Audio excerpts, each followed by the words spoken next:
Assalamualaikum warahmatullahi wabarakatuh. Perkenalkan, nama saya Hagar Fakri Isnaini, NIM 19 10 22 10 10 kelas 2A.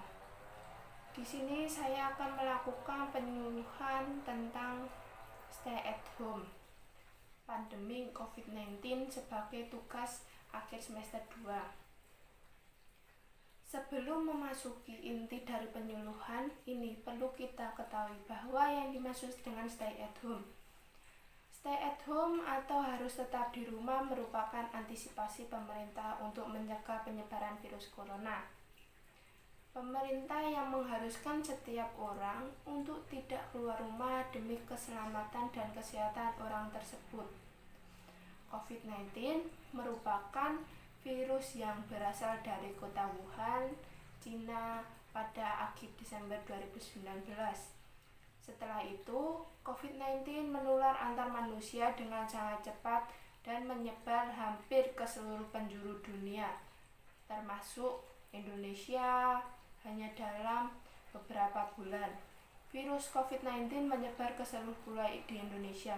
Hampir 4 bulan pemerintah Indonesia mengimbau social distancing dan karantina. Dengan adanya peraturan bahwa harus stay at home ini, karena penyebaran virus COVID-19 yang masih terus terjadi dan kurva korban pun tetap meningkat, mau tidak mau masyarakat pun harus menjalaninya dengan taat. Sebagai besar keluarga terkena dampak untuk bertahan di rumah sudah selama 4 bulan.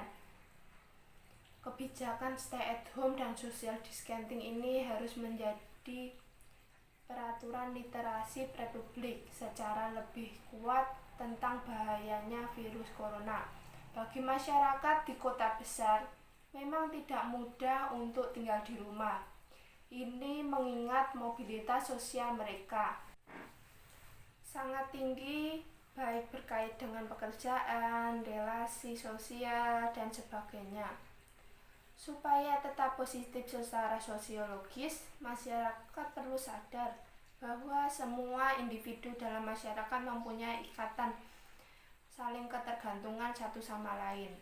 Ketergantungan ini membuat kita tidak bisa hidup sendiri dalam menghadapi pandemi corona. Harus disadari bahwa ini adalah tantangan yang harus diselesaikan secara bersama-sama oleh masyarakat dan pemerintah. Karena itu, kita harus tetap berpikir positif. Masyarakat Indonesia akan bisa melewati semua tantangan pandemi corona, cepat atau lambat. Selain itu, masyarakat juga harus membangun kepercayaan kepada pemerintah. Yakinlah bahwa pemerintah kita akan bisa menangani semua ini meskipun cenderung terlambat, sehingga kita semua akan terbebas dari corona. Dalam upaya mencegah penyebaran virus corona, pemerintah banyak negara menerapkan kebijakan stay at home atau bertahan diri di rumah selama pandemi virus ini, atau setidaknya selama 14 hari. Stay at home juga bertujuan meminimalisasi kegiatan di luar. Himbauan ini berlaku bagi sekolah, universitas, hingga dunia usaha. Menurut medis, angka 14 hari terkait dengan masa inkubasi dari virus yang menyebabkan penyakit COVID-19 sangat disarankan untuk mematuhi peraturan tersebut dan tidak keluar rumah jika tidak penting. Partisipasi dari semua pihak sangat diperlukan guna menekan angka penyebaran secara global. Kegiatan selama stay at home di tengah pandemi virus corona. 1. Biasanya menanam tanaman hias.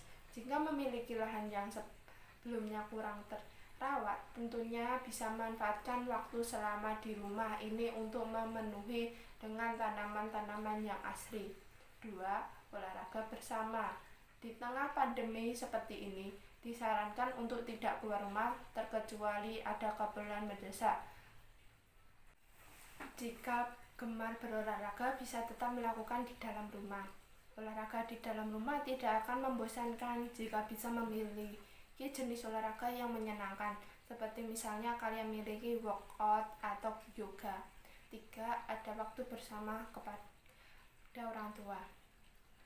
Sekian video saya, bila ada salah kata saya mohon maaf sebesar-besarnya. Wassalamualaikum warahmatullahi wabarakatuh.